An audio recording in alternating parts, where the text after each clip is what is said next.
10 years, Quebec remains a tiny, isolated outpost, scarcely 50 people who make their living from the fur trade.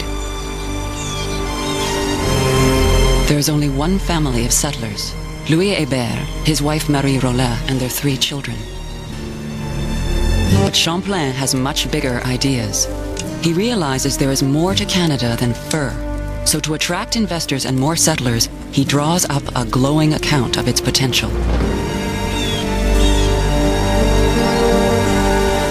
Everywhere he looks, Champlain sees ways for men and women to make a good living here.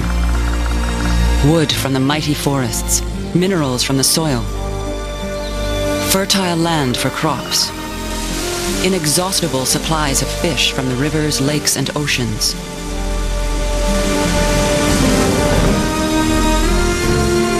And all that on top of the wealth from the fur trade.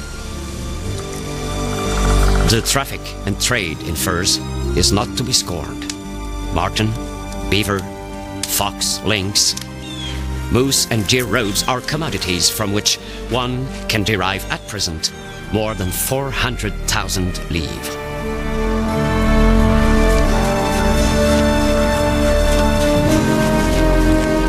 But he predicts the other resources will be worth 10 times more, 5 million livres a year.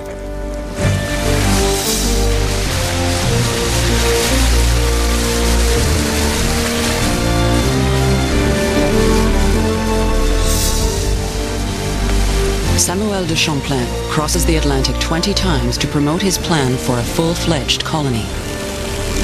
It takes 10 years before he succeeds.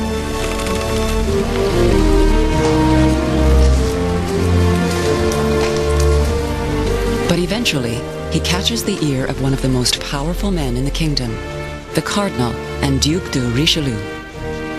The fur trade is most attractive, as it does not require the use of any money.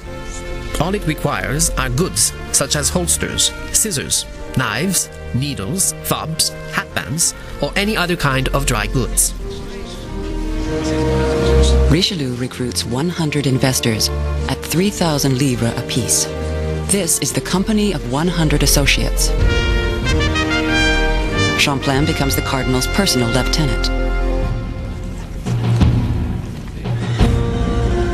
The new company assembles a fleet of 10 ships, carrying 400 settlers, livestock, and provisions, but they will never reach the settlement of Quebec. France and England are now at war. 2 English privateers, the Kirk brothers, intercept the French convoy near Tadoussac. Champlain, who is running out of food and has no reinforcements, is forced to surrender Quebec.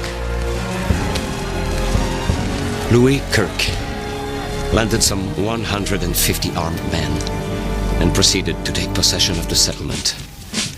He advanced to the fort to remove me from my quarters. He had the English flag hoisted on one of the bastions, ordered the drums to beat to assemble the soldiers, and had a salute fired, a signal of rejoicing. For Champlain, it is the end of 20 years' work. He returns to France. Repercussions from the loss of Quebec are felt in Huronia. Etienne Brûlé, Champlain's favorite, has betrayed him by going to work for the English interlopers. He has a falling out with the Huron.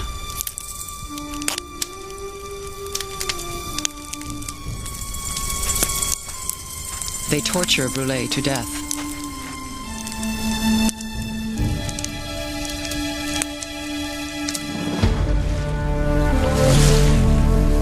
The English hold Quebec for 3 years. When the war ends, it is given back to France for 1 million livres.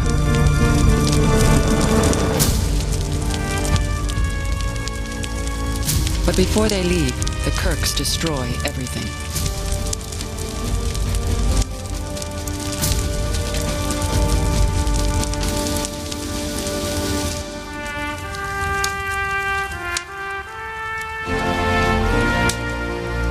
Samuel de Champlain is now 63 years old. He returns to Quebec at Cardinal Richelieu's orders and starts from scratch once again. In the next 2 years, Champlain sees his colony reborn. On Christmas Day, 1635, the tough old soldier dies quietly. The man who almost single-handedly established France in North America leaves no descendants. For the next 30 years, Champlain's colony will welcome new immigrants, face old enemies, and unwittingly help destroy its closest ally.